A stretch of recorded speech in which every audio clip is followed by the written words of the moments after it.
Morning. Now, if you, like me, follow lots of people on social media that cover stories on the future of transport and in particular electric vehicles, you can't help but have noticed over the last 3 weeks people talking about the 2018 Nissan Leaf and how it can't rapid charge, or pretty much that's what the stories are saying.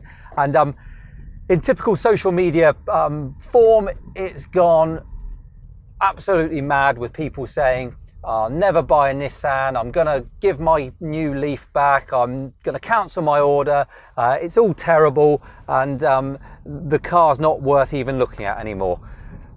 Well, yes, there's clearly some issues. That has been well documented, and it's on YouTube for all to see. The problem is Nissan have not addressed it yet, and this, as I say, has been rumbling on for about 3 weeks now.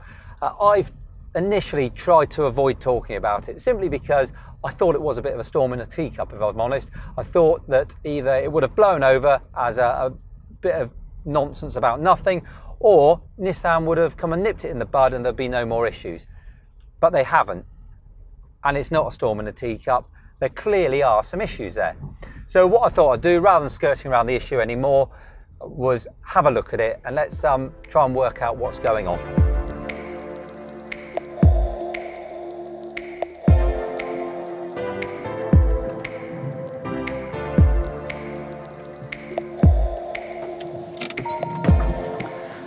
So where did all this come from? Well, initially it came from YouTube, of all places. There was a race, I guess, between a 2018 Nissan Leaf, a 30 kilowatt hour Nissan Leaf, and a Hyundai Ioniq. It was done over a few hundred miles, and it was just to see which car with their different battery sizes would reach the destination first, which incorporated a number of rapid charges along the way. Well, surprisingly, the 2018 Nissan Leaf lost, but it didn't just lose, it lost by hours. And the reason was that everything started off well. The first two rapid charge, no problems at all. So 80% in about 30 to 40 minutes, no issues at all. The third rapid charge, it didn't want to rapid charge. So although it was plugged in and it was doing everything it should do, the time that it was showing was I think it was over 2 hours. Well, there was no rhyme or reason at the time for it. The other two cars charged up and disappeared off, and that was it. They were not to be seen again.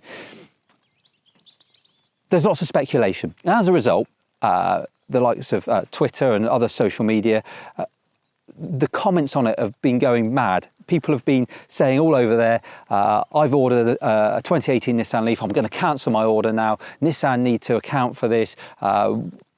And the big thing, and this is where I think there's going to be a lot of finger pointing, and maybe in the fullness of time it'll be justified, but lots of people said that when they make a 40 kilowatt hour Nissan Leaf, they need to put a thermal battery management system in there, and they didn't.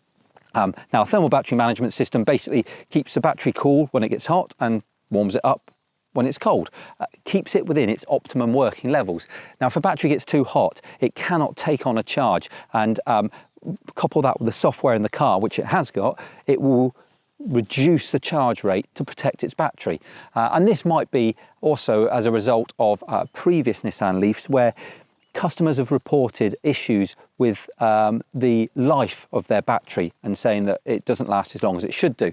Now, again, that could be to do with thermal battery management systems, but the fact they haven't put one in this new car, they have to find an alternative way to make that battery last longer. So it might be that the software in the car has been written to such a point that it cuts the charge rate a lot earlier in order to make the battery last longer throughout the lifetime of the car. It's just a little self-management system. So there's two possible explanations. The honest answer is we don't know yet, and Nissan haven't told us yet. Although we've got all this going on social media, there's also an awful lot of stories of people saying, you know, I've charged 4 times in a day, I've never had an issue. Here in the UK, no problems at all, same sort of weather conditions, etc. I've not had a problem.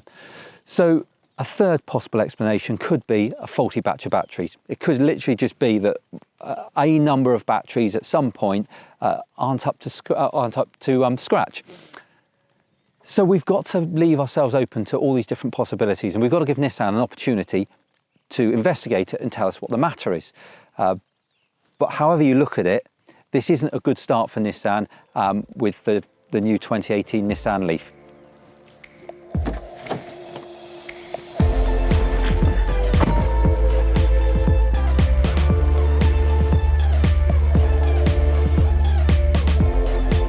And I think this is where the problem lies for Nissan. They're not being honest. They need to get information out there. In an industry that's all about trust and reliability and honesty, just look at Volkswagen. If you're not being honest with your customers, it's going to hurt you. It's going to hurt you long term. And until Nissan take a stand and come out and acknowledge the problem first and foremost, and then actually look to do something about it and communicate that with us, our kind of trust in them is starting to erode. I contacted Nissan and asked them if they had an official stance on the matter, and in a nutshell their reply was, much as they've replied to everybody else, we're aware of a couple of issues with a couple of people if you rapid charge 3 or more times. So that doesn't really tell us a lot, and either the people that are taken to social media aren't reporting it to Nissan, or Nissan aren't acknowledging that it's been reported. And likewise, some of the issues that have been reported, people are saying, well, it happens to me on my second rapid charge, it starts to slow down. So who knows? We just don't know at the moment. So from my point of view, would I still buy a Nissan Leaf, a new one?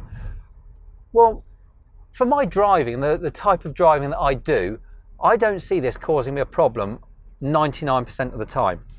I can say probably in the last 3 years, I've probably, bearing in mind this is a 24 kilowatt hour Leaf, I've probably charged it 3 or more times on 4 occasions maybe. It's not something I do. Now, if I equate that into the 40 kilowatt hour Leaf, that's going to be even less charges. So yes, the reason I would buy a 40 kilowatt hour Leaf is so that I could drive it longer distances and replace my petrol car. But I still don't do that sort of mileage. I still, if you consider 150 miles to a charge, well, you've got to do over 400 miles before you hit your third charge. Well, that's a lot of driving in one day. And unless you are doing that day in, day out, it's not going to cause you an issue. So again, coming back for me, it's just that trust thing. I want Nissan now to show that they're being honest with their customers, because that's the only thing that would hold me back now. If I was somebody who had never driven an EV before and was looking at buying a Nissan Leaf for the first time now, I'd be worried, I'd be concerned, and it might be enough to put me off. And that's what Nissan need to nip in the bud now. They need to start being honest again with their customers and giving the information that we need. And if it's a case of we just need to push out a firmware update, well, let's get it done. If it's, sorry, we've messed up the batteries completely, or there's a certain batch of them, let's get them replaced. Because I honestly believe that if they don't, then Nissan can kiss the sale of all their 2018 Leafs goodbye, and we can wave them off into the sunset.